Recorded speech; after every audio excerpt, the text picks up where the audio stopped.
You're listening to the Hustle Podcast with Justin Harrison. Thank you, Justin. I'm so happy to be here. My first question is, I'm part of the government pension fund. I'm about to retire in a few years.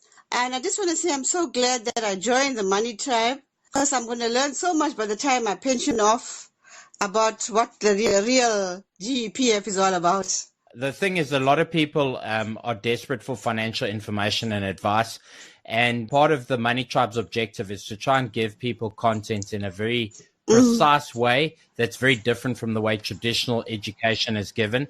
And a lot of people are truly being empowered by this information, and we are proud of how the community is growing, and we're going to keep building on the content and hopefully provide a lot more value in the months to come. Thank you, Justin. My second question is about debt. People need to know that it's recurring. It's a habit. So people need to learn to budget within the means, because it's like a sickness. If you don't learn to be self-determined, it's going to be a real sickness to keep borrowing money and to keep being in debt. Yeah, absolutely. I mean, debt is one of those things that has been made very accessible for people, and it's become a normal thing for people to be in debt.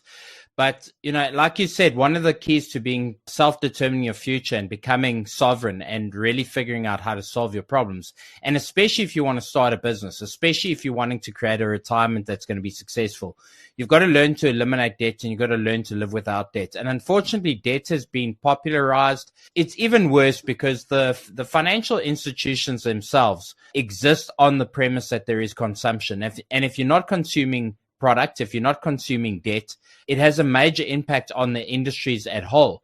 So, you know, I think it's very important that people need to understand that debt is, for most people, and I'd say 98% of the people on the planet, debt is a very bad thing. Now, I use debt very successfully, and there are aspects of leveraging debt once you get to understand the financial system that are incredibly powerful. But the problem is most people are leveraging debt on their primary source of income, and they're leveraging that debt for things like buying a house and buying a car and improving their lifestyle and consuming things, rather than using debt to actually go out and build something, like, for example, a business, or build out something that's going to produce income. And so it's not that I'm anti-debt. I'm anti-debt being used in the way that it's been promoted, and I'm anti-debt in the sense that most people don't have emotional and financial control when it comes to debt. And so, you know, my advice to any youngster who's starting out there is to try and steer clear of debt. The further away you can stay away from debt and build up savings and actually own your stuff, the more financially successful you're going to be in the long run. Yes. My other question is about passive income. I really learned a lot about passive income. It's income that you don't work for. It's something that you have on the side, and you build on that, you live on that, not your daily salary. You can't say that if you have money in the bank that you have money. You have to have a side hustle, if I'm right.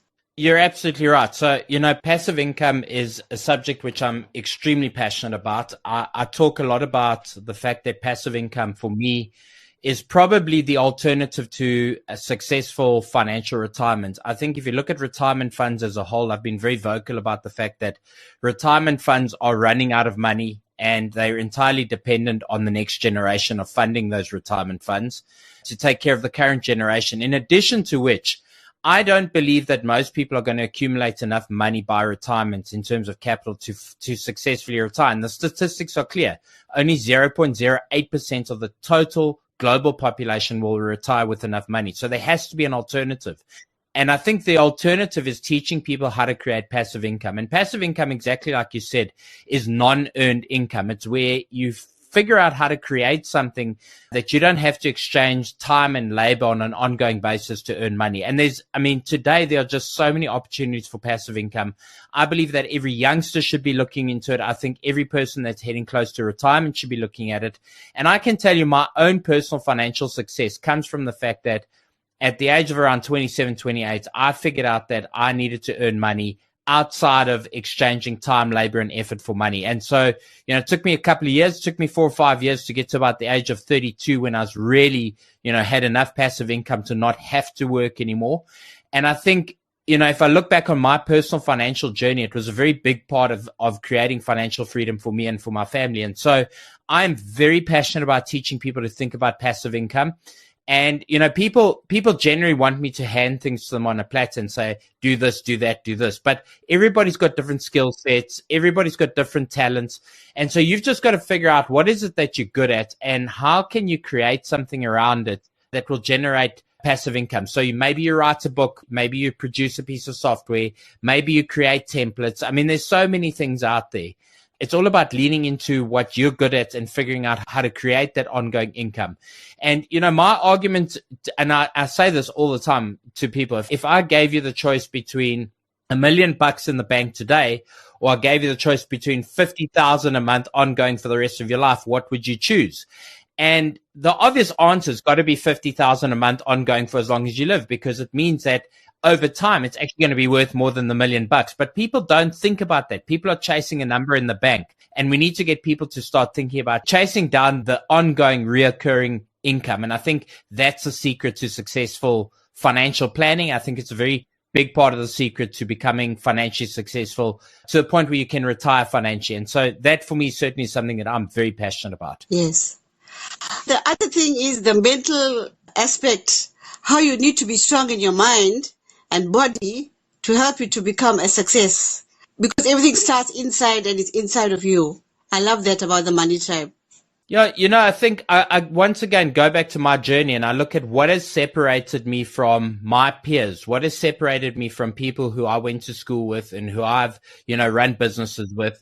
It comes down to one simple thing. I'm not necessarily more talented. I'm not necessarily any better at anything, but I am extremely persistent. And so for me, part of remaining persistent at something means that I had to build mental strength and mental fortitude. And, you know, I mean, I'm on social media taking comments from people all the time. People say the most horrible things on social media, and it doesn't bother me because I've got a strong mental state. And, you know, I think today, if you want to give your children a gift, if you want to give yourself a gift, that gift is to teach yourself to have an iron mind. And the thing that people don't want to hear when it comes to developing a strong mind is that you've got to go through pain. It's just like going to the gym. At first it's sore, at first it's painful, but eventually you develop the resilience. And becoming strong in the mind is the same thing. We have an ability as human beings to push out negative things and to pull in positive things. But most people are not actively controlling their mindset. And for me, it's one of the few things that you actually have control over. You can control your mind. You can't control what the government's doing. You can't control what your boss is doing. You can't control what your clients are doing, but you can control your mind. You can control how you think. You can control what you consume. And so for all of these reasons, I think the mind is the most important aspect to unlocking true freedom in this world. Yes. I also started the 30-day challenge. I lost 2 kilos. I'm so proud. I haven't lost weight ever. And I'm so determined. I'm still trying the ice bath. I'm going to do it. I'm so proud of you, Justin. I'm so glad you're in my life. You're so humble. And at the same time, you're so great. I'm so glad to be part of the Money Tribe. Thank you very much, Kumari. We really are, you know, determined to help people make changes in their lives. And, you know, I always say if we've had this great fortune of making it across to the other side and figuring out the keys to success, we have a social responsibility and a social contract to share that with people. And so it is a big part of my passion to make sure that this information gets to people who really want to learn how to become free. Yes. I'm just so glad that I watch all your podcasts. I'm learning so much. I can't stop praising you. At the same time, you're so humble.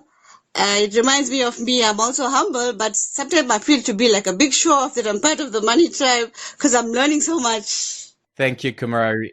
We really appreciate you. So if you found value from this podcast, please make sure you hit that subscribe or follow button depending on the podcasting platform that you're on. Also, if you are finding value from the information that we're sharing in this podcast, please leave me a rating or review on your favorite podcasting app. It really does go a long way to helping new people discover the podcast, and we are truly passionate about getting this information out. This episode was brought to you by MoneyTribe21.com. If you enjoyed this episode, be sure to follow and subscribe on your favorite podcast platform.